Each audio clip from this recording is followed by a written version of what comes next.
Ta-da!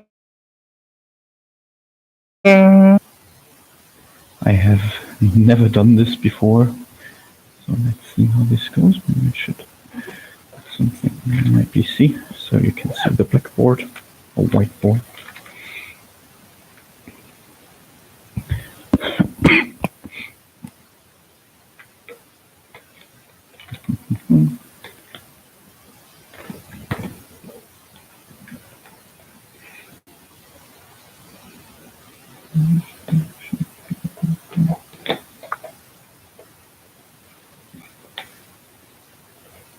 Yeah, it should be fine.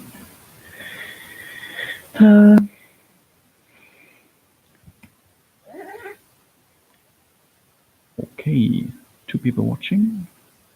3 people watching. Hey. Okay.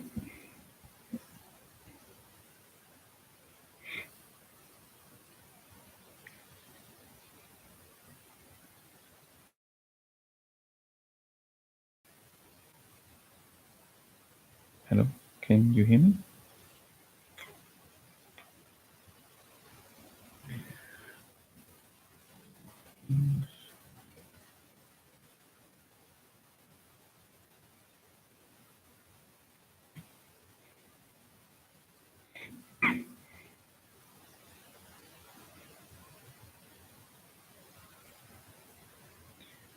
Okay.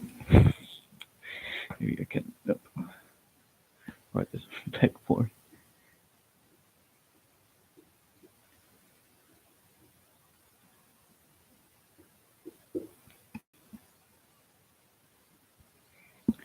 Okay.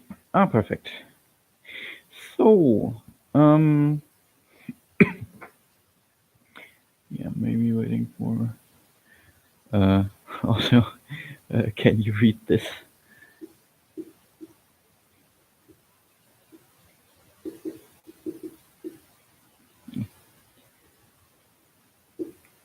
Okay. Yes, perfect.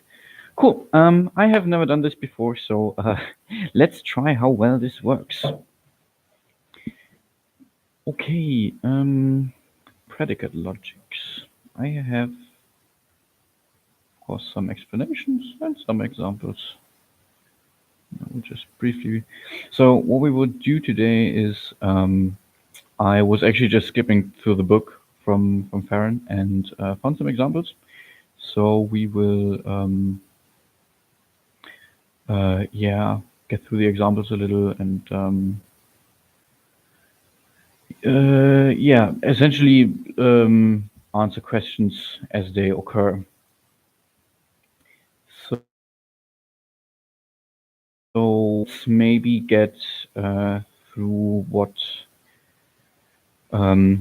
predicate logic is, or like how it's different to the logics that we had before. So,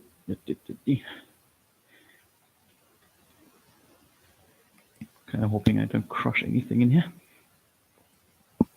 Okay, so what we had in Boolean logics is we had, like, you know, a bunch of variables. What's it like? Boolean logics. So in Boolean logics, we had a bunch of variables. X1, oops, X1, X2, and so on and so forth.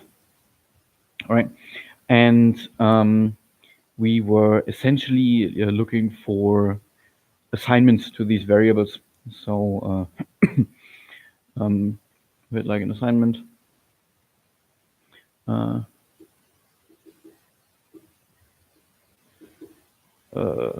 Delta or something,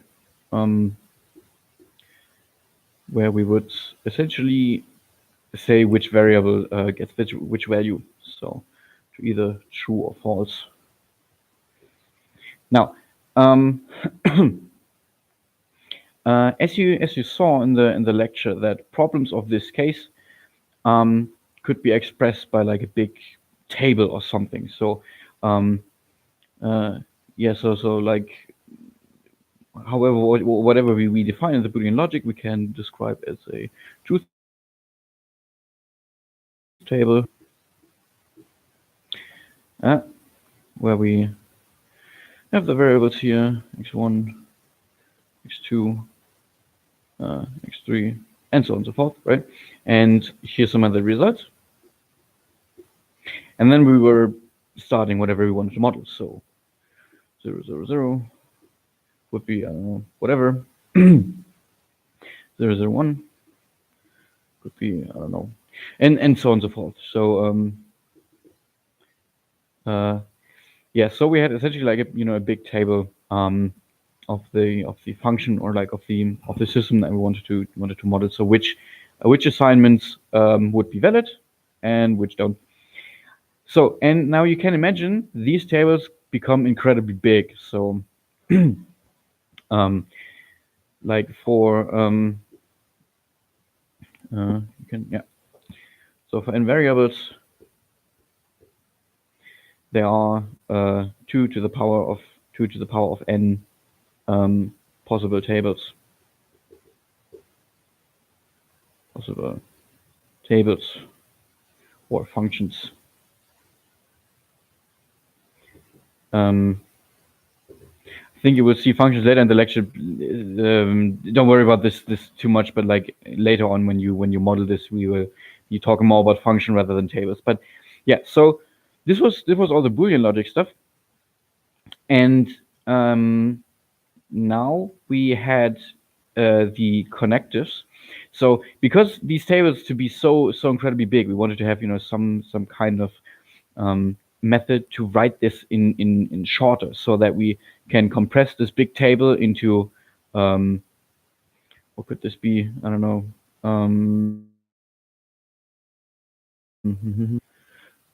So this would now be x3 or and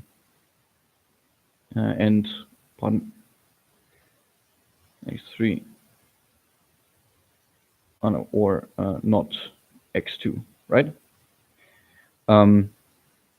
So for my toy example here, yeah, essentially like if our x3 is pardon, is on, then it's on, but like maybe like our, oh, it's no, not quite. This one should then be on as well. Yeah, because we have x2 is false. Anyway, so what I'm talking about is that like these big tables could be now compressed into smaller forms. And now one of these smaller forms we have had in the lecture. And now is the problem that we want to go even further. So not only do we want to like shrink the size of the table, but also the size of our description. And drop my cap. And we do that by first introducing the predicates. So I need some space here. So this was just some introduction.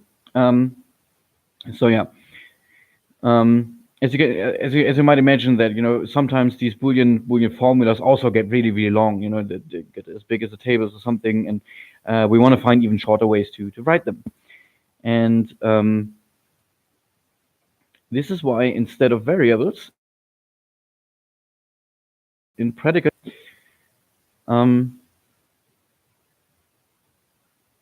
yep.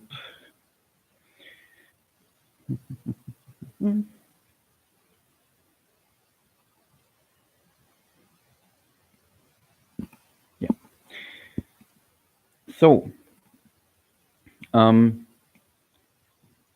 now for predicate logic.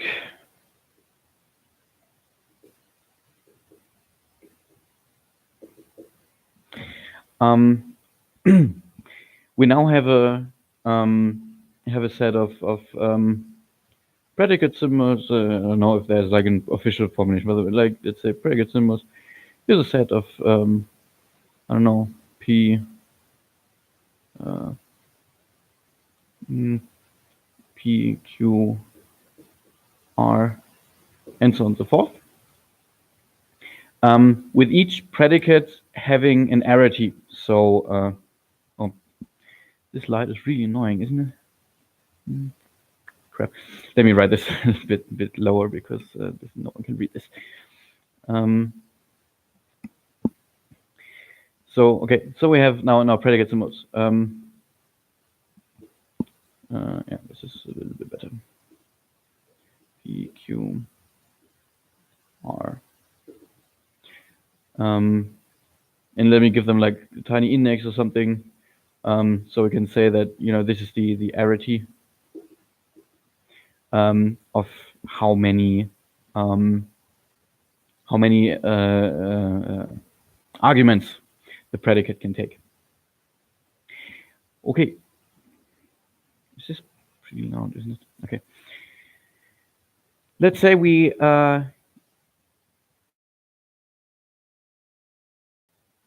they can say something about objects, essentially. So we now say, okay, we don't want to have only like Boolean variables, so not only like ones and zeros or something, but something more complex, humans or machines or, I don't know, apples and pears. So we also have some kind of universe,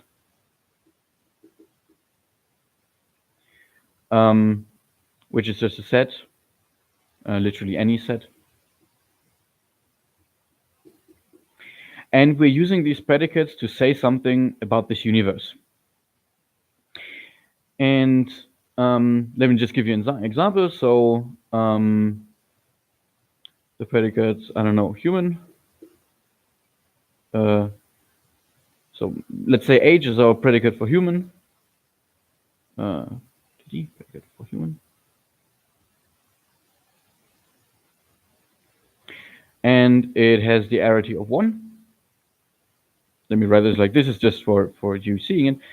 Then we could say that h of x, where x is a new, I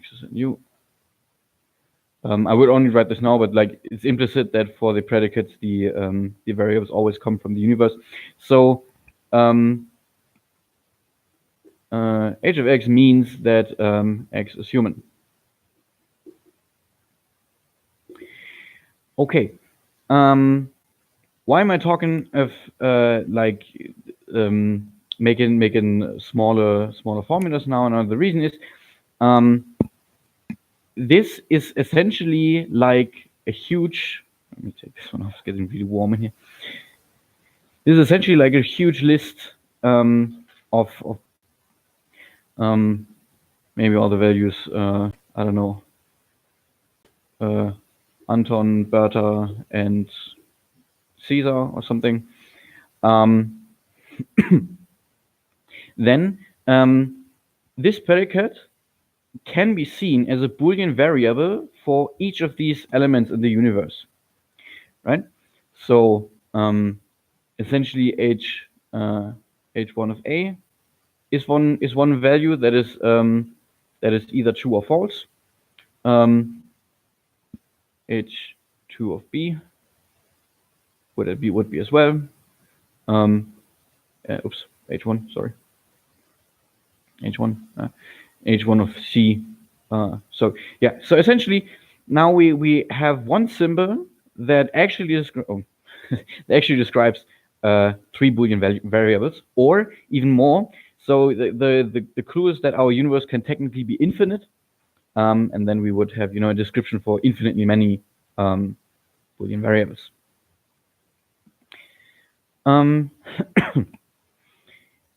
So as given concrete values, these things just behave like Boolean variables. We can use the usual connectives.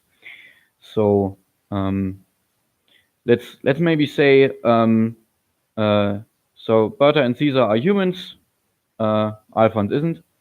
Then we could say so Alphonse is not a human, but Bertha is a human, and Caesar down here is also human, right? So this would be the statement stating, okay, for this concrete universe, if we fix it, this holds. Okay, who's still with me? Okay, just if you have questions, write them in the chat. I can't hear you, but I can see whatever you write into the discussion. I hope I'm pointing in the right direction. I'm currently not entirely sure how this works, but okay. Now, in general predicate logics, we do not have concrete universes. So generally, no concrete.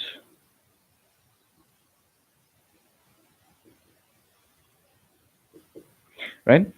The reason for this is predicate logic is often used to describe databases, or the other way around. So predicate logic was built for philosophy and mathematics, but it's now used to describe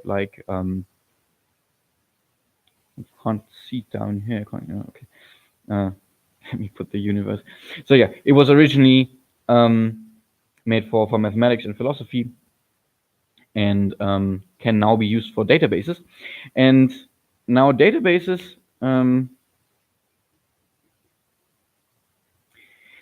they do have a concrete universe, so that the data you put in the database is kind of concrete, but it can change over time.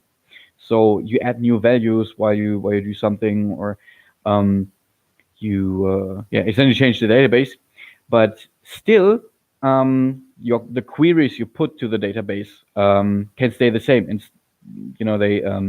it's interesting of how to put these queries, and also to, for example, check the database with something. So we want to say, okay, I don't know, in this database, nothing that is a bee should at the same time be a car or whatever, right? Nothing that's a human should at the same time be a machine, whatever you want to state in there. So, and this is the motivation behind predicate logic.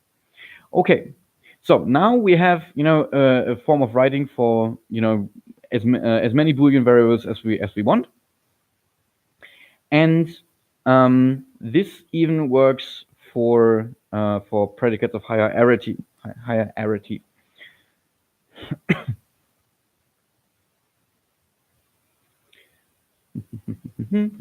Make some space. Okay, so predicates of higher arity, or let me write of other arity. Can't read it anyway. Of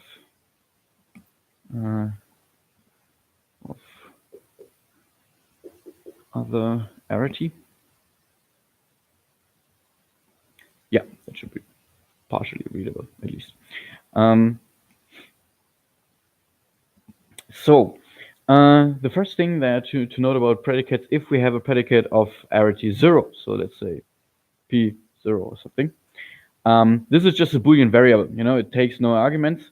It's still either true or false. So we still can assign this predicate some value.